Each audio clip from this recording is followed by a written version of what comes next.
जय श्रीराम. रहस्य श्रीराम रक्षा स्तोत्राचे याच्या 10व्या भागात आपले स्वागत. 9व्या भागात आपण बघितलंच होतं की 4 प्रकारच्या वाणी असतात. वैखरी, मध्यमा, पश्यंती आणि परा. त्या वाण्यांच्या जागृतीने साधकावरती काय परिणाम होतो हे पण आपण बघितले. पण त्यात महत्त्वाची गोष्ट म्हणजे श्रीराम रक्षा स्तोत्राच्या पठनात तपश्चर्ये इतकीच शक्ती असते हे पण आपण बघितले.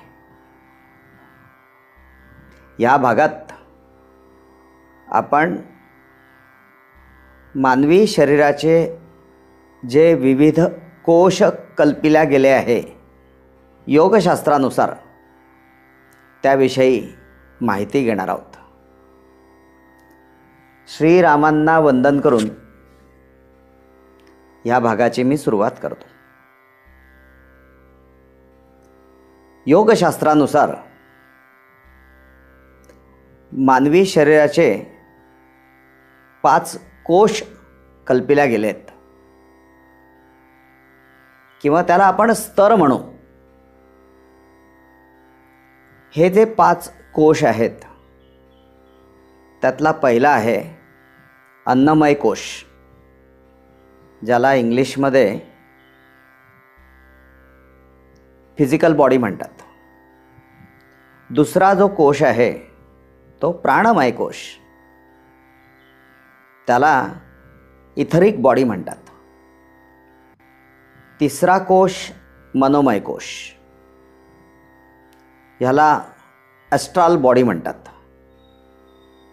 चौथा जो कोश आहे तो विज्ञानमय कोश, ह्याला मेंटल बॉडी म्हणतात. आणि 6वा जो कोश आहे तो म्हणजे आनंदमय कोश,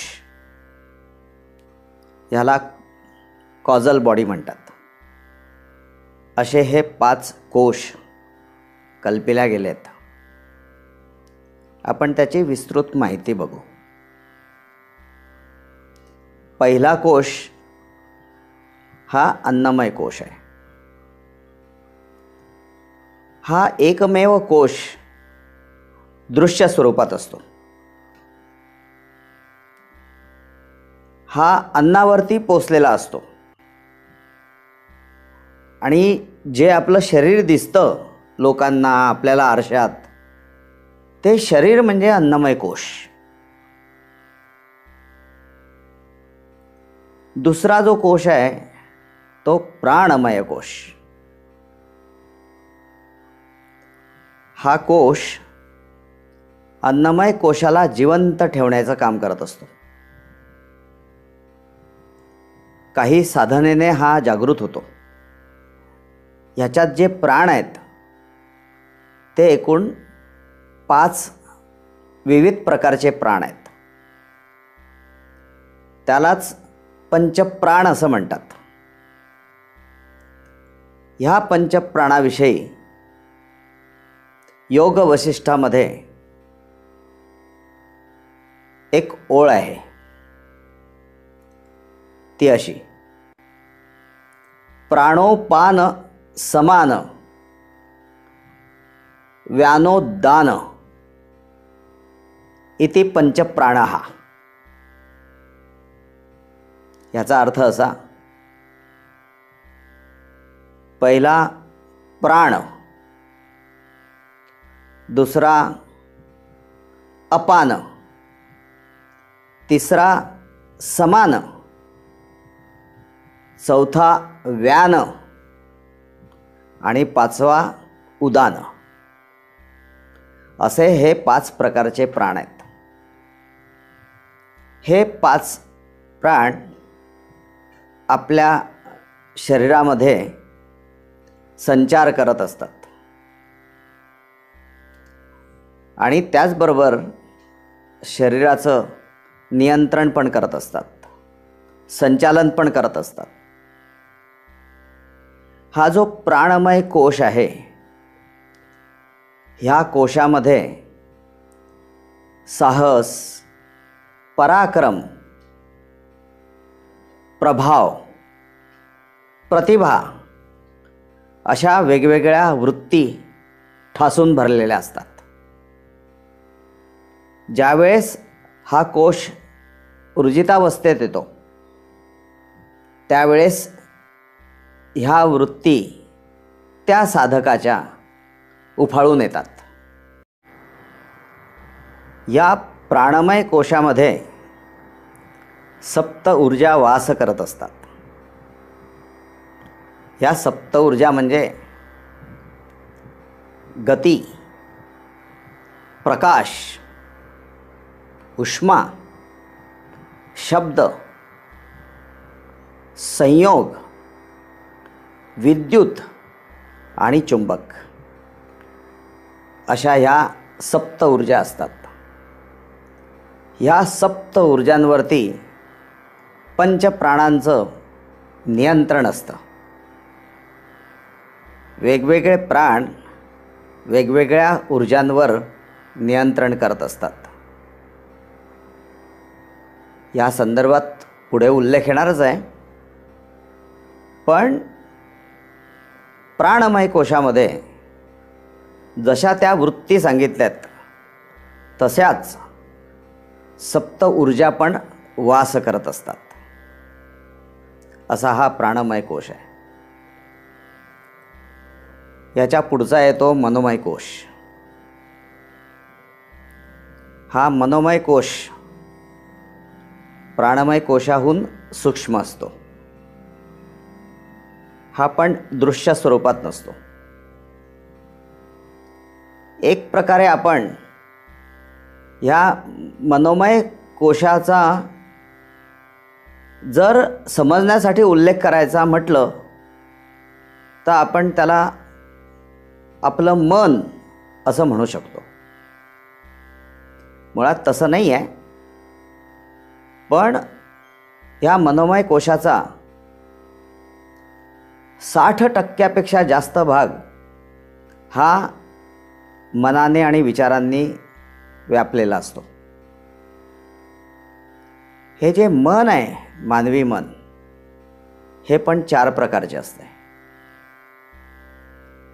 पहिलं चेतन मन, ज्याला आपण म्हणतो कॉशस माइंड. दुसरं अवचेतन मन, ज्याला सबकॉशस माइंड म्हटलं जातं. तिसरं आहे उच्च चेतन मन, त्याला सुप्रा कॉन्शियस माइंड म्हणतात. आणि चौथं जे आहे ते अचेतन मन म्हणजे अनकॉन्शियस माइंड. ह्या मनोमय कोशामध्ये काही वृत्ती ठासून भरलेल्या असतात. जसं प्राणमय कोशामध्ये आपण बघितलं तसंच मनोमय कोशामध्ये पण काही वृत्ती असतात. जसं बुद्धिमत्ता, विचारशक्ती, निर्णय क्षमता, धैर्य, दूरदर्शिता अशा ह्या वृत्ती मनोमय कोशामध्ये ठासून भरलेल्या असतात. पण ह्या मनोमय कोशामध्ये सप्तशक्ती आणि सप्तधातू वास करत असतात. आपण आधी सप्त ऊर्जा बघितल्या आहे प्राणमय कोशामध्ये. आता आपण सप्तशक्ती बघू मनोमय कोशातल्या. या सप्तशक्तीतली पहिली आहे पराशक्ती, दुसरी ज्ञानशक्ती, तिसरी गुह्यशक्ती, चौथी इच्छाशक्ती जे सगळ्यांना माहिती आहे, पाचवी क्रियाशक्ती, सहावी मातृकाशक्ती आणि सातवी कुंडलिनी शक्ती. अशा ह्या 7ही शक्ती मनोमय कोशामध्ये वास करत असतात आणि मनोमय कोशाचं त्यावर नियंत्रण असतं. आता आपण सप्तधातू बघू. सप्तधातूंनी हे आपलं संपूर्ण शरीर व्यापलेलं आहे.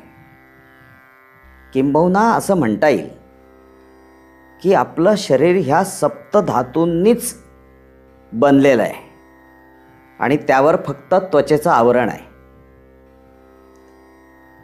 हे सप्तधातू कुठले? तर पहिलं रक्त, दुसरं मांस, तिसरं मज्जा मसल्स,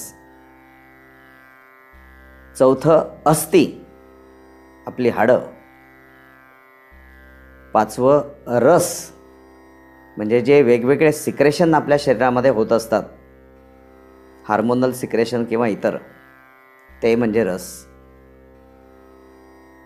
सहावं हे मेद म्हणजे चरबी आणि सातवं वीर्य. असे हे सप्तधातू आपल्या शरीरामध्ये असतात. यावर नियंत्रण असतं मनोमय कोशाचं. ज्यावेळेस मनोमय कोश ऊर्जितावस्थेत येतो त्यावेळेस ह्या सप्तशक्ती आणि सप्तधातू हे प्रचंड प्रमाणामध्ये ऊर्जावान होतात आणि त्यांचं जे कार्य आहे आणि त्यांचा जो शरीराला होणारा उपयोग आहे तो चरमसीमेला पोचतो. इच्छाशक्ती चरमसीमेला पोचते. अस्थि म्हणजे हाडं बळकट होतात, रक्ताभिसरण वाढतं, मसल स्ट्रॉंग होतात, मजबूत होतात, हार्मोनल सिक्रेशन वाढतात. हे सर्व काही घडतं मनोमय कोशाच्या ऊर्जितावस्थेत आल्याने. हे जे दोन कोश आपण आत्ता बघितले, अन्नमय कोशाव्यतिरिक्त प्राणमय कोश आणि मनोमय कोश, या दोन्ही कोशांना ज्यावेळेस ऊर्जा मिळते त्यावेळेस ते दोन्ही कोश ऊर्जितावस्थेत जातात आणि ह्या ऊर्जितावस्थेत ह्या दोन्ही कोशांचा संयोग होतो. हा संयोग झाल्यामुळे ज्या ज्या वृत्तींचं मी कोशागणिक तुम्हाला वर्णन सांगितलं आणि सप्तधातू, सप्तशक्ती आणि सप्त ऊर्जा याविषयीची माहिती दिली, हे सर्वच्या सर्व चरमसीमेवरती जाऊन पोचतं. वृत्ती ठासून भरलेल्या असतात, त्या बलवान होतात, त्या वाढतात. इच्छाशक्तीपासून कुंडलिनी शक्तीपर्यंत ह्या पण ऊर्जितावान होतात. धातूंना बळकटी मिळते आणि हे सर्व प्राणमय कोश आणि मनोमय कोशाच्या संयोगाने घडतं. हा जेव्हा संयोग होतो साधकाच्या शरीरामध्ये त्यावेळेस तो साधक पुष्ट आणि बलवान होतो, शारीरिकदृष्ट्या आणि मानसिकदृष्ट्या पण. कुठलंही अचाट काम, अफाट काम, अतुलनीय काम, अद्भुत काम करायला तो तयार होतो किंवा ते त्याच्या हातून घडतं. अशी महती आहे या दोन कोशांची. यानंतर कोश येतो तो म्हणजे विज्ञानमय कोश. ह्या कोशाला जागृत करण्यासाठी साधकाला प्रचंड तपश्चर्येची गरज असते. ह्या प्रचंड तपश्चर्येनंतर ज्यावेळेस साधकाचा विज्ञानमय कोश जागृत होतो त्यावेळेस साधकाचे अंतःचक्षु उघडतात, त्याला दिव्य दृष्टी प्राप्त होते, त्याच्या शरीरात अंतःचेतनेचा प्रकाश जागृत होतो आणि साधक हा त्रिकालज्ञानी होतो. त्याला भूतकाळ, भविष्यकाळ आणि वर्तमान काळ याची जाण होते. ह्याच्या पुढचा येतो आनंदमय कोश. साधक ज्यावेळेस विज्ञानमय कोश पर्यंत साधना करतो आणि त्याला त्रिकाल ज्ञान प्राप्त होते, त्याला दिव्य दृष्टी प्राप्त होते. ह्या दिव्य दृष्टी प्राप्त झाल्यानंतर जर साधकाने आपली साधना ही चालूच ठेवली तर काही वर्षांनी त्या साधकाला काही क्षण परमानंदाचा अनुभव घेता येतो. हा परमानंदाचा अनुभव म्हणजेच साधकाचा आनंदमय कोश उघडणं होय. या आनंदमय कोशामध्ये साधक स्थळकाळाचं भान विसरतो, देहाचं भान विसरतो आणि तो तुर्यावस्थेत जातो. तुर्यावस्था ही दुसरं तिसरं काही नसून ही समाधीवस्था आहे. आणि त्यामुळे तो साधक ह्या आनंदमय कोशामध्ये फक्त आनंद आणि आनंदच उपभोगत असतो. सुरुवातीच्या साधनेतून आनंदमय कोश उघडल्याबरोबर ही तुर्यावस्था काही क्षणांची असते. जसं जसं साधक आपली साधना पुढे नेतो तशी तशी तुर्यावस्थेची वेळ वाढत राहते आणि साधकाला अपरिमित आनंद उपभोगायला मिळतो. आणि म्हणून या कोशाचं नाव आहे आनंदमय कोश. असे हे 5 कोश आहे. आता नेहमीप्रमाणे तुम्हाला प्रश्न पडला असेल की ह्या 5 कोशांचा श्रीरामरक्षा स्तोत्राशी काय संबंध. तेच आपण आता बघणार आहोत. श्रीरामरक्षा स्तोत्रामध्ये 75 वेळा राम आणि 317 वेळा रकार आलेला आहे. ह्या रकारामुळे मणिपूर चक्र तर उद्दीपित होतच, पण रामनामाने इतर चक्रे पण गतिमान होतात. त्यांच्या गतीने सहस्त्रचक्राला धक्का मिळतो आणि ते पण हळूहळू गतिमान व्हायला सुरुवात होते. 317 वेळाच्या रकारामुळे मणिपूर चक्राकडे उदंड ऊर्जा साठते आणि ती ऊर्जा सर्व नाड्यांमध्ये वितरित केल्यामुळे सर्व नाड्यांचं त्याचबरोबर तेथील अवयवांचं, इंद्रियांचं हे शुद्धीकरण तर होतंच, परंतु काही काळ ऊर्जा साधकाच्या शरीरामध्ये पण साठून राहते. ती ऊर्जा परावाणीला जागृत करण्यासाठी पण वापरल्या जाते. त्यामुळे वाण्या पण जागृत होतात. श्रीरामरक्षा स्तोत्र म्हणताना सर्व चक्र, सर्व नाड्या, सर्व वाण्या ह्या जागृतावस्थेत येतात. आणि त्यासाठी लागणारी जी ऊर्जा आहे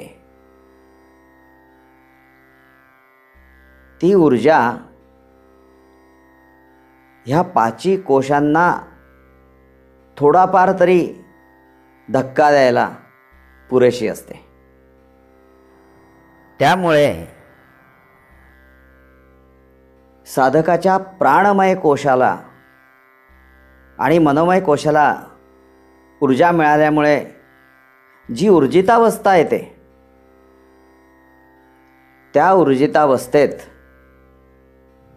हे दोन्हीही कोश संयोग पावतात. हे जसे संयोग पावतात तसा साधकाच्या स्थूल शरीरामध्ये आणि सूक्ष्म शरीरामध्ये आमूलाग्र बदल घडून येतो. त्याच्या वृत्ती बदलतात, त्याचे विचार बदलतात, त्याची मानसिकता बदलते, सगळी विचारांची बैठक बदलते. जसं प्राणमय कोशामध्ये मी सांगितलं होतं की साहस, पराक्रम, प्रभाव आणि प्रतिभा या वृत्ती ठासून भरल्या आहेत. त्या सर्व वृत्ती उफळून बाहेर येतात. त्याचबरोबर मनोमय कोशातल्या ज्या वृत्ती आहेत म्हणजे बुद्धिमत्ता, निर्णय क्षमता, धैर्य, धाडस, दूरदर्शीपणा हे सगळं साधकाचं उफळून बाहेर येतं. प्राणमय कोशामध्ये असलेल्या सप्त ऊर्जा म्हणजे गती, प्रकाश, उष्मा, शब्द, संयोग, विद्युत आणि चुंबक ह्या चरमसीमेला पोचतात. त्याचबरोबर मनोमय कोशातल्या सप्तशक्ती म्हणजे पराशक्ती, ज्ञानशक्ती, गुह्यशक्ती, इच्छाशक्ती, क्रियाशक्ती, मातृकाशक्ती आणि कुंडलिनी शक्ती या चरमसीमेला पोचतात. त्याचबरोबर त्या साधकाच्या शरीरातल्या सप्तधातूंना पण ऊर्जा मिळते आणि सप्तधातू शरीर बलवान करण्यास कारणीभूत ठरतात. त्यामुळे तो साधक अचाट, अफाट, अतुलनीय, अद्भुत असं कुठलंही काम करायला तात्काळ तयार असतो. तो शारीरिकदृष्ट्या तर तयार असतोच, पण मानसिकदृष्ट्या पण तयार असतो. त्याचं शरीर बलवान झालेलं असतं, त्याची विचारांची बैठक पक्की असते आणि ह्या सगळ्या कारणामुळे तो असे अतुलनीय कामं करू शकतो. हे सर्व घडतं ते फक्त श्रीरामरक्षा स्तोत्राच्या पाठ करण्याने. आपल्याला कदाचित हे पटकन पटणार नाही, परंतु जे वर्षानुवर्ष मनापासून श्रीरामरक्षा स्तोत्राचा पाठ करतात त्यांच्यामध्ये ह्या वृत्तींचा, ह्या शक्तींचा, ह्या ऊर्जेचा, ह्या धातूंचा विकास झालेला दिसतो. हे सर्व श्रीरामरक्षा स्तोत्राच्या पठनाने शक्य आहे. मी यासंबंधी काही उदाहरणं देतो म्हणजे तुम्हाला पटेल.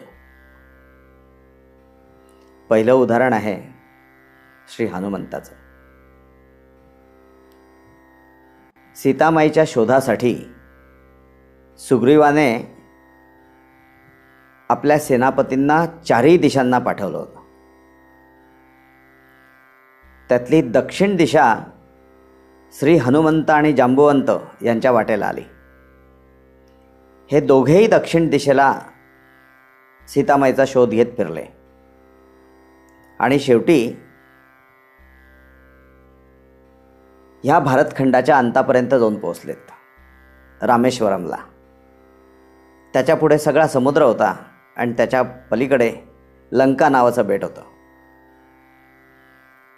दोघंही समुद्रकिनारी उभे राहिले आणि विचार करायला लागले की आता इथपर्यंत तर शोध संपला आहे.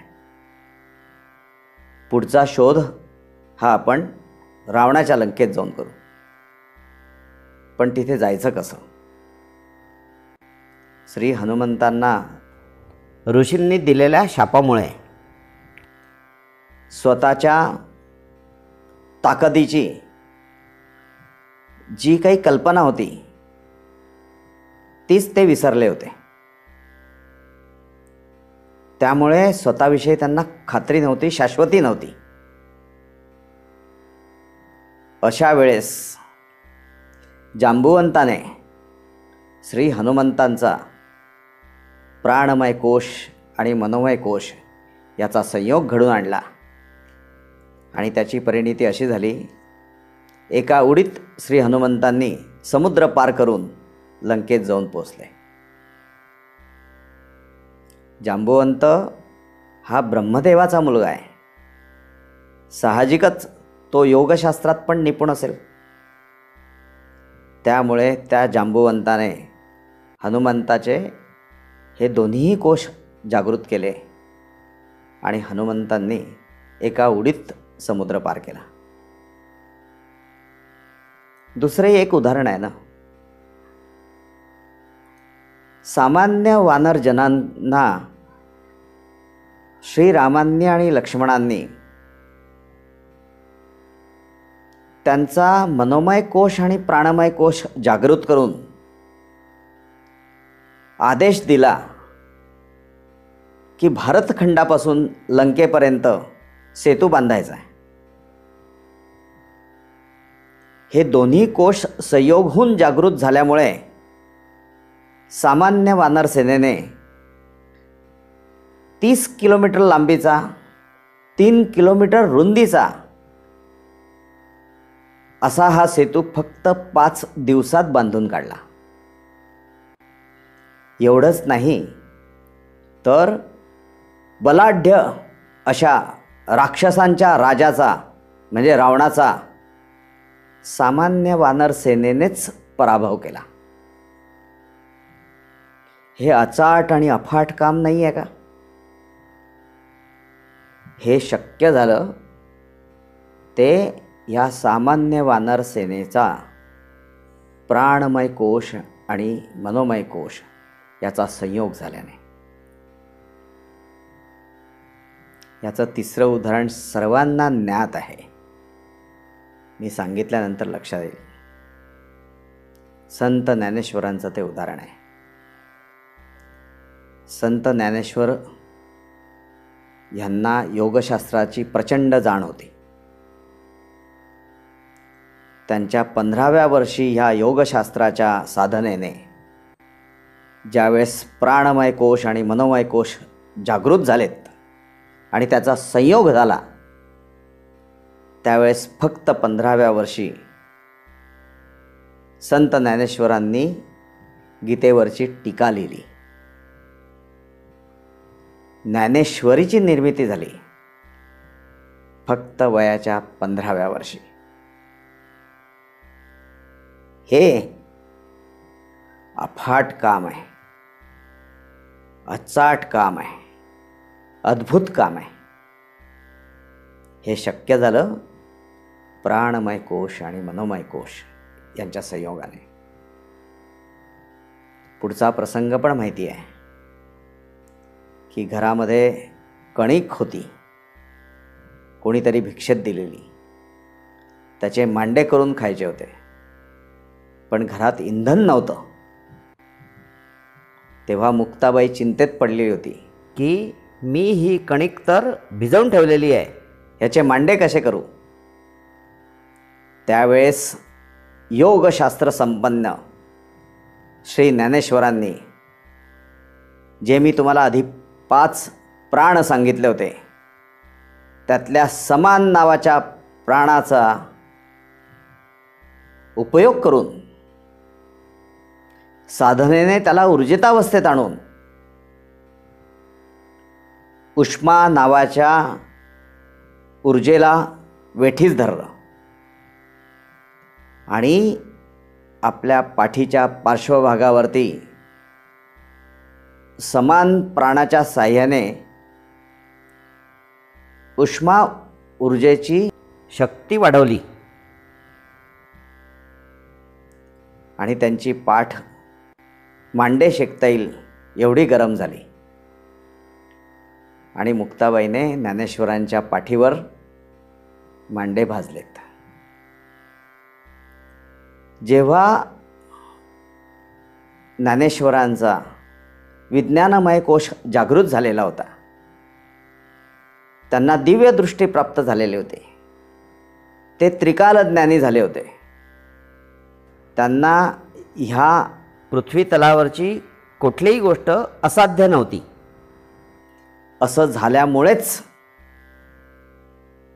त्यांचा जेव्हा भर सभेत अपमान केला गेला की तुम्ही वेद शास्त्र संपन्न होता कामा नये, वेदाचा अभ्यास करता कामा नये, असं ज्यावेळेस पंडित सभेमध्ये त्यांना सांगितलं गेलं, त्यावेळेस त्या देवळासमोर असलेल्या रेड्याने वेद म्हणायला सुरुवात केली.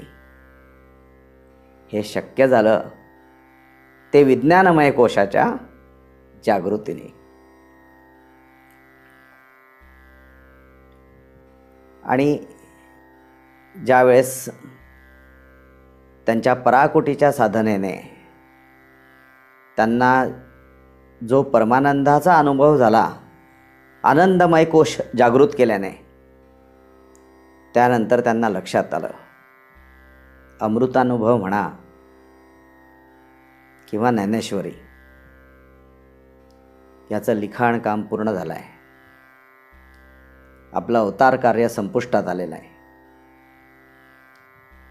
हे झाल्यानंतर त्यांनी 21व्या वर्षी आनंदमय कोशाचा आधार घेऊन समाधी घेतली. बघा, हे जे 5 कोश आहे, यापैकी अन्नमय कोश तर आपली फिजिकल बॉडी आहे, पण उरलेल्या 4 कोशांचा वापर हा एखादा योगी कसा करून घेतो याचं उदाहरण म्हणजे श्री संत ज्ञानेश्वर. हे असे पंचकोश श्रीरामरक्षा स्तोत्राच्या पठनाने जागृत होतात. अशा प्रकारची पण एखादी गोष्ट साधकाला लाभते. हे सर्व शक्य होतं श्रीरामरक्षा स्तोत्राच्या पठनाने. त्यात असलेलं रामनाम आणि रकार, हे जर कधी सगळं श्रीरामरक्षा स्तोत्रामध्ये असेल तर पटतं, लक्षात येतं की श्रीरामरक्षा स्तोत्र मंत्रस्य असं श्री बुधकौशिक ऋषी का म्हणतात. हे स्तोत्र नसून मंत्र आहे, हे अशा प्रकारे सिद्ध होतं. त्यातल्या फलश्रुती वजा ओळी ज्या मी 3ऱ्या भागात सांगितल्या होत्या, त्या सर्व आपण यापूर्वीच्या भागांमध्ये सिद्ध झालेल्या बघितलेल्या आहेत. हे सर्व जर कधी शक्य होत असेल तर श्रीरामरक्षा स्तोत्र प्रबुद्ध बुधकौशिक ऋषींनी निर्माण करून समस्त मानवी जीवनाचा साकल्याने विचार करून आपल्यावरती उपकारच केलेत. या ठिकाणी मी परत आवाहन करतो की सर्व श्रोत्यांनी श्रीरामरक्षा स्तोत्र दिवसातून एकदा तरी म्हणावं, त्याचा पाठ करावा. 6व्या भागापासून ते 10व्या भागापर्यंत आपण श्रीरामरक्षा स्तोत्रातलं रहस्य बघितलं. काय रहस्य दडलंय ते. आता ह्याच्या पुढील भागामध्ये आपण श्रीरामरक्षेचा गुह्यार्थ समजून घेणार आहोत. हा समजून घेताना त्यातलं सौंदर्य पण जाणून घेणार आहोत. तोपर्यंत जय श्रीराम. या भागाविषयी कोणाला शंका असेल तर त्यांनी मला कमेंट बॉक्समध्ये विचारावे. यथावकाश उत्तर देईन. नमस्कार.